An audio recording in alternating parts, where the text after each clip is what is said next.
नमस्कार, कानपुर वार्ता में आपका स्वागत है। मैं हूं आलोक पाल। कृपया इस चैनल को देखिए, लाइक कीजिए, शेयर कीजिए और सब्सक्राइब जरूर कीजिए। छठे फेज़ का चुनाव समाप्त हो चुका है। उत्तर प्रदेश में छठे फेज़ में 14 सीटों पर चुनाव हुआ। इन 14 सीटों पर क्या स्थिति रही, उस पर हम आज बात करेंगे। तो पहले हम जान लेते हैं कि किन 14 सीटों पर चुनाव हुआ। तो जिन 14 सीटों पर चुनाव हुआ उनके नाम हैं सुल्तानपुर, प्रतापगढ़, फूलपुर, प्रयागराज, अंबेडकर नगर, डुमरियागंज, बस्ती, संत कबीर नगर, लालगंज, आजमगढ़, जौनपुर, मछली शहर, श्रावस्ती और भदोही। तो इन सीटों पर चुनाव हुआ है 25 तारीख को। इनमें से 5 सीटें पिछली बार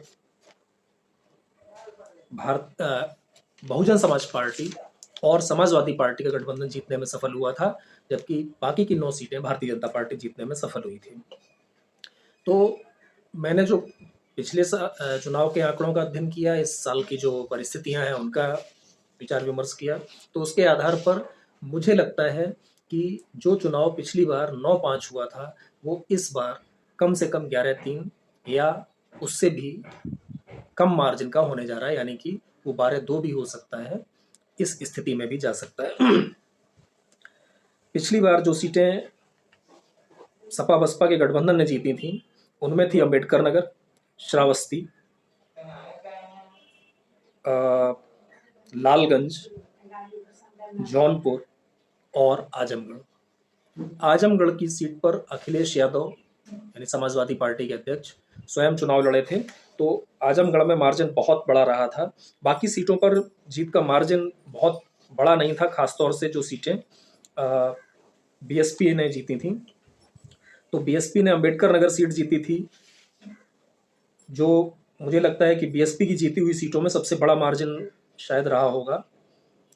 जी, अंबेडकर नगर से रितेश पांडे बीएसपी से चुनाव लड़े थे और इन्होंने बीजेपी को हराया था। इन्होंने 95,000 के अंतर से सीट जीत ली थी। इसके बाद श्रावस्ती की अगर बात करें तो श्रावस्ती केवल 5,000 वोटों से राम शिरोमणि वर्मा जो बीएसपी के थे वो चुनाव जीतने में सफल हुए थे। इसके बाद अगर हम बात करते हैं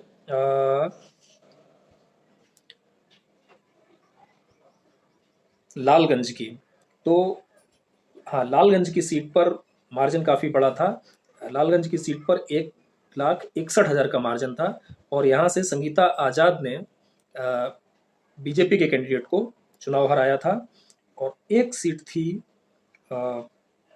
जौनपुर, तो जौनपुर में जो मार्जिन था वो था 81,000 वोटों का।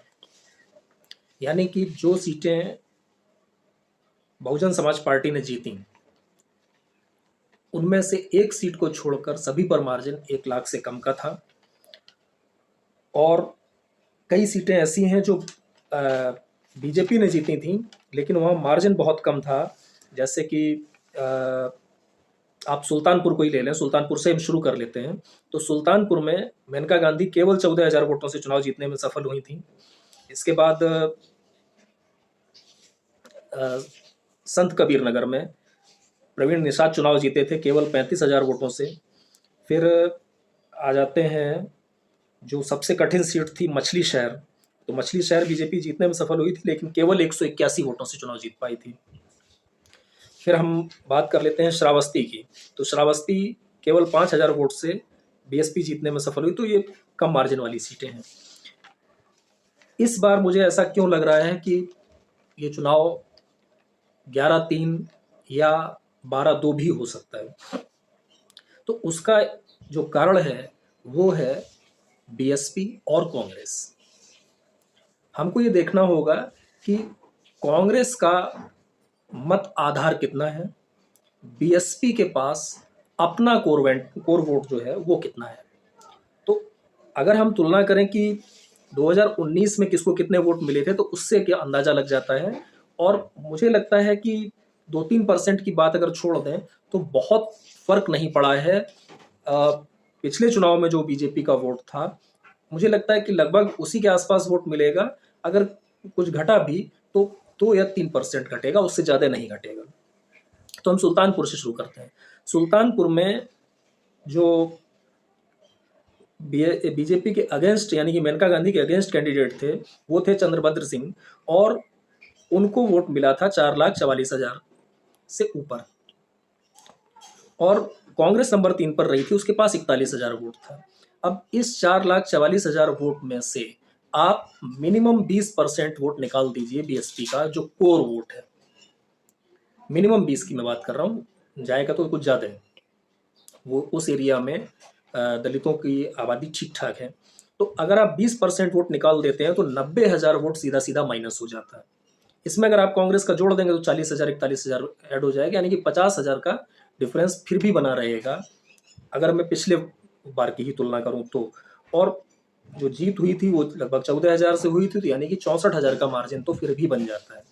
इसमें आप एक 2-3% कम कर दीजिए, यानी कि अगर 10 लाख वोट पड़ता है तो आप 30,000 वोट कम कर दीजिए, फिर भी 20-25,000 से सीट बड़े आसानी से मेनका गांधी निकाल लेंगे। हालांकि सीट मेनका गांधी पिछली बार फंस गई थी, इस बार नहीं फंसेंगी, माहौल उनके पक्ष में है, तो सीट उनकी निकल जाएगी, आसानी से निकल जाएगी। लेकिन मैं एक बहुत ही कठिन स्थिति लेकर के अगर चल रहा हूँ, तो भी मुझे लगता है कि कम से कम 25,000 के मार्जिन से तो वो सीट निकाल ही ले जाएंगी।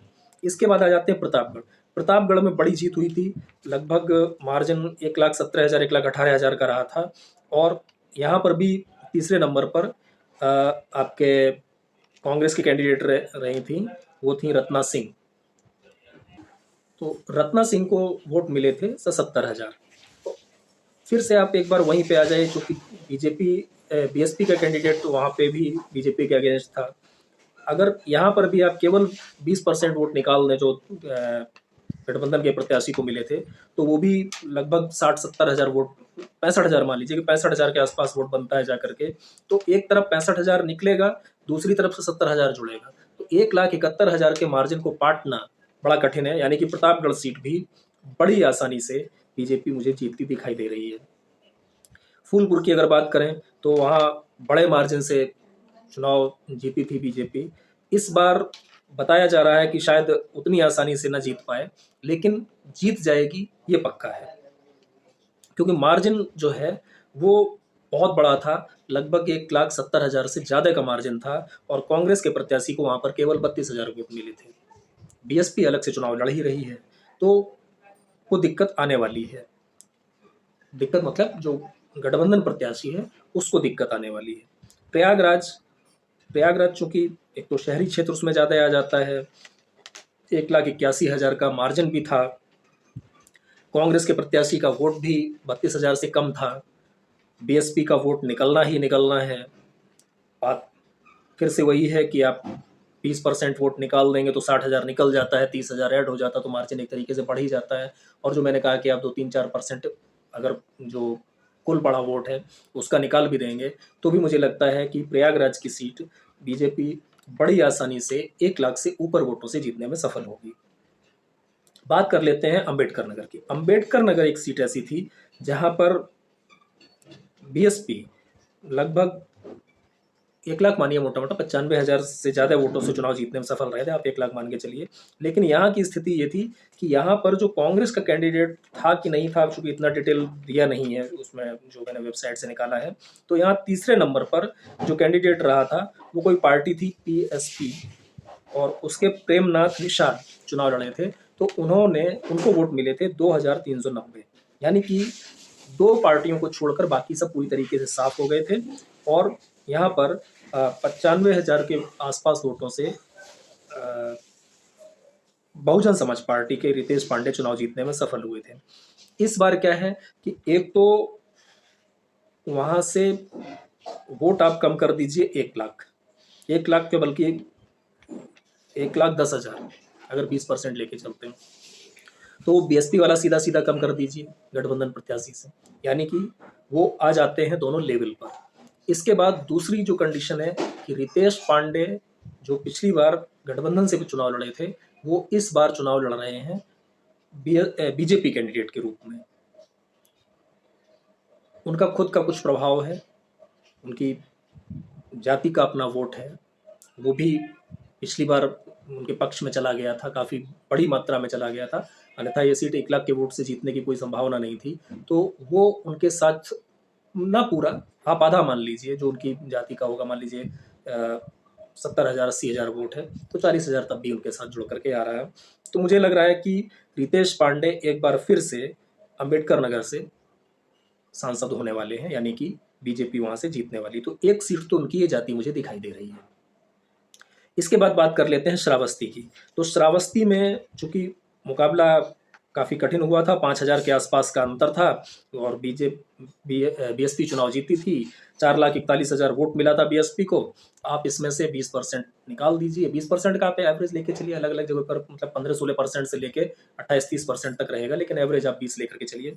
तो 20% आप निकाल देते हैं तो लगभग आपका 90,000 वोट निकल जाता है। और यहाँ पर कांग्रेस के प्रत्याशी को 58,000 वोट मिला था। तो मुझे लगता है कि अगर पिछले जैसी परिस्थितियां बनी रहती हैं और जिस एंटी इनकम्बेंसी की बात की जा रही है वो रहती है, तो ये सीट थोड़ी सी फंस सकती है। यानी कि मुकाबला दोनों में बहुत मजबूत हो सकता है और जीत हार का अंतर शायद 20,000 के अंदर रह सकता है। इस बार श्रावस्ती से जो प्रत्याशी हैं वो बीजेपी से हैं राम शिरोमणि वर्मा। पिछली बार ये बीएसपी से चुनाव लड़े थे, यानी कि अंबेडकर नगर वाली स्थिति यहाँ भी है। नहीं, राम शिरोमणि वर्मा जीते थे। इस बार प्रत्याशी हैं साकेत मिश्रा, और राम शिरोमणि वर्मा जो है वो समाजवादी पार्टी से प्रत्याशी हैं, और एक कोई है दद्दन, तो वो बीएसपी से प्रत्याशी हैं। तो कुल मिला के श्रावस्ती की सीट मुझे फंसती दिखाई दे रही है। मुझे लगता है कि यहाँ पर दोनों पार्टियों के बीच में कड़ा मुकाबला होगा। कोई भी 10 से 20,000 के मतलब मैक्सिमम 20,000 के अंतर से चुनाव जीत सकता है। तो ये हुआ श्रावस्ती का। मैं इस सीट को सपा कांग्रेस गठबंधन के पक्ष में मान करके चल रहा हूँ।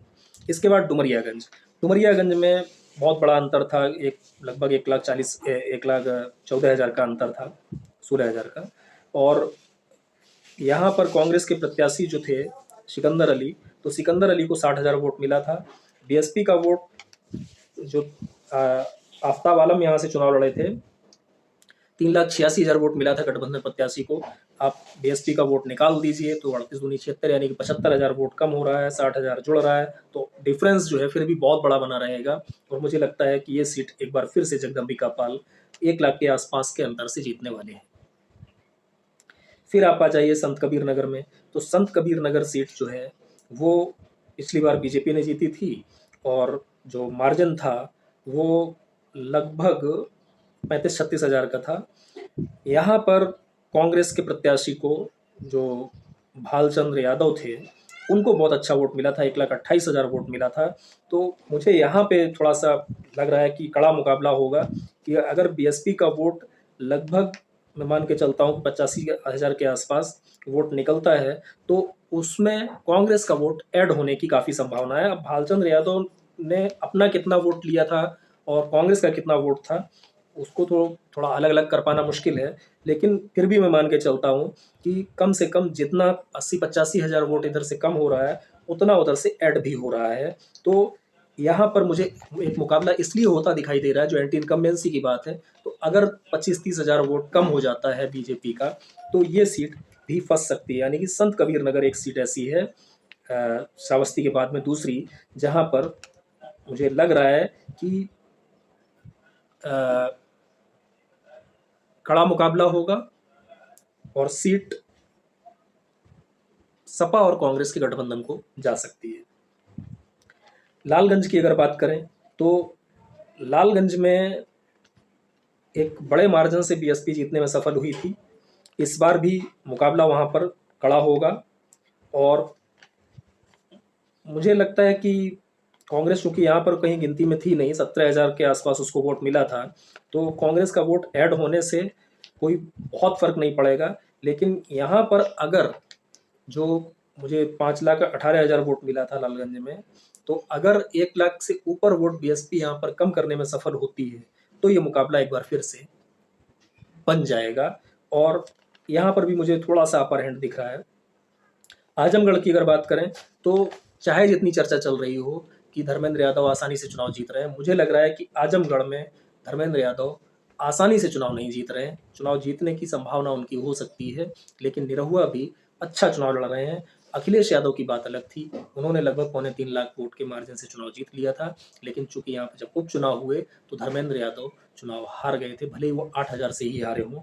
इस बार शायद जो मुस्लिम मतदाता है वो बटा नहीं है, इसलिए सबको लग रहा है कि आसानी से जीत जाएंगे, लेकिन मुझे लगता है कि यादवों का एक ठीक ठाक वोट निरहुआ भी लेने में सफल हो रहे हैं। जो मैंने ग्राउंड रिपोर्ट्स देखी हैं अलग अलग लोगों की, उसके आधार पर मुझको लगता है कि शायद ये मुकाबला भी काफ़ी कड़ा रहने वाला है। और जैसे पिछली बार 8,000 वोट से, केवल जब जो उपचुनाव हुआ था केवल 8,000 वोट से हार जीत तय हुई थी, तो शायद इस बार भी उसी के आसपास हो। तो इस सीट को मैं फिलहाल मुकाबले में मान के चलता हूँ, लेकिन किसी के पक्ष में कहना थोड़ा सा मुश्किल है।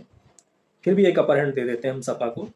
और इसके बाद आप जौनपुर आ जाइए, तो जौनपुर में इस बार चूंकि जो श्याम सिंह यादव चुनाव जीते थे बीएसपी से, वो फिर से बीएसपी से चुनाव लड़ रहे हैं,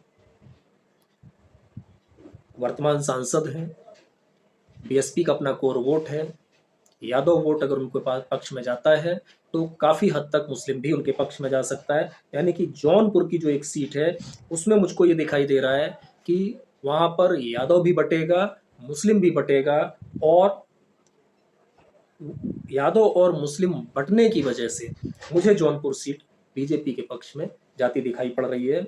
और इस बार बीजेपी से वहाँ पर चुनाव लड़ रहे हैं कृपा शंकर सिंह, और समाजवादी पार्टी से बाबू सिंह कुशवाहा हैं, जबकि श्याम सिंह यादव बीएसपी से चुनाव लड़ रहे हैं। तो जौनपुर मुझे कोई डाउट नहीं है कि सपा के पक्ष माफ कीजिए भाजपा के पक्ष में जाने वाली है।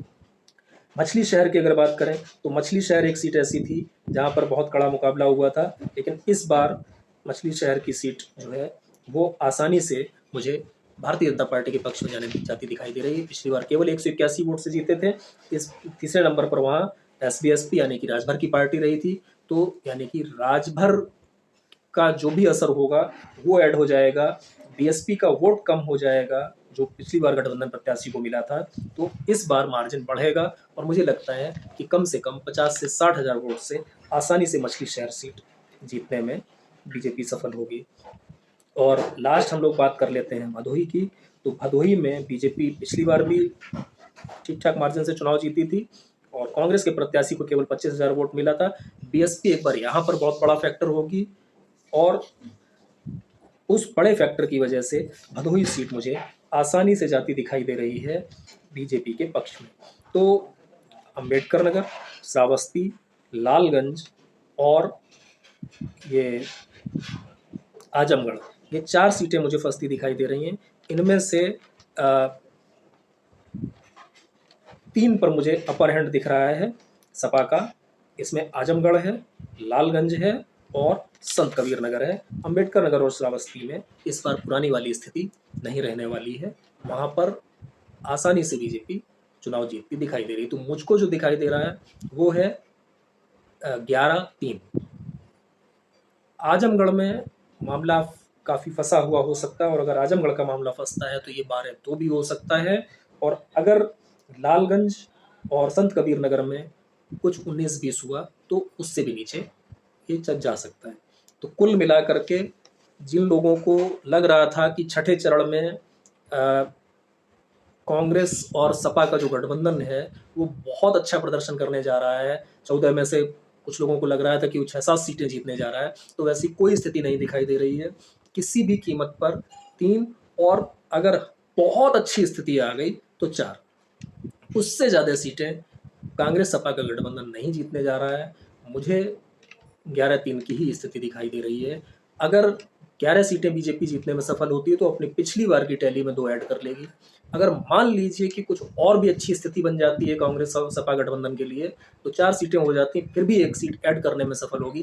कुल मिला के बीजेपी मुझे इस फेज़ में किसी नुकसान में जाती नहीं दिख रही है। हाँ, एक चीज़ ज़रूर है जो हो सकती है कि जो एक हवा बनाई हुई है बीजेपी ने कि वो 74+ सीट लेकर के आएगी, तो वो शायद यहाँ पर रुकता मुझे दिखाई दे रहा है। क्योंकि अब तक जो चुनाव हुए हैं उनमें मुझे लगता है कि 5 के आसपास या 6 सीटें तक इस गठबंधन के पक्ष में ऑलरेडी जा चुकी हैं और इस फेज़ में मुझे 3 दिखाई दे रही हैं, तो मुझे लग रहा है कि 9 के आसपास सीटें सपा कांग्रेस गठबंधन के पक्ष में जा रही हैं।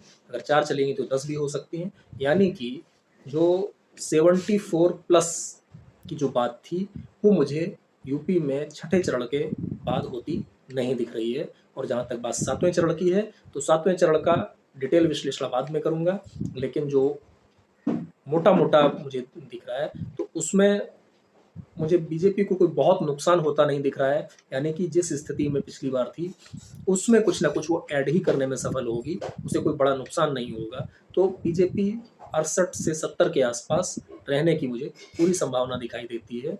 जो शुरू में एक समय पर मतलब जब मैं जनवरी की बात कर रहा हूँ, कि जनवरी में मुझे लग रहा था कि शायद जो विपक्ष का गठबंधन है वो एक बार फिर से 4-5 सीटों पर ही रह जाए और हो सकता है कि उससे भी नीचे रह जाए, तो वो स्थिति अब नहीं दिखाई दे रही है। अब मुझे लगता है कि सीटें जो है वो बीजेपी की 70 के ऊपर जाती मुझे थोड़ी मुश्किल लग रही हैं।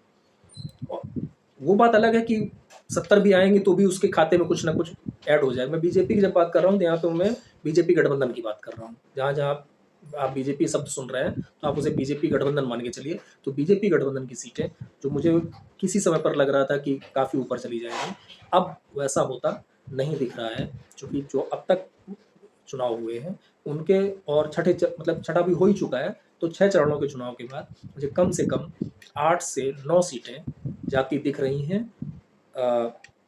सपा गठबंधन के पक्ष में। आपके इस पर क्या विचार है, आप कमेंट के माध्यम से बता सकते हैं। बहुत बहुत धन्यवाद। एक बार आपसे फिर अनुरोध है कि कृपया इस चैनल को सब्सक्राइब जरूर कीजिए। नमस्कार।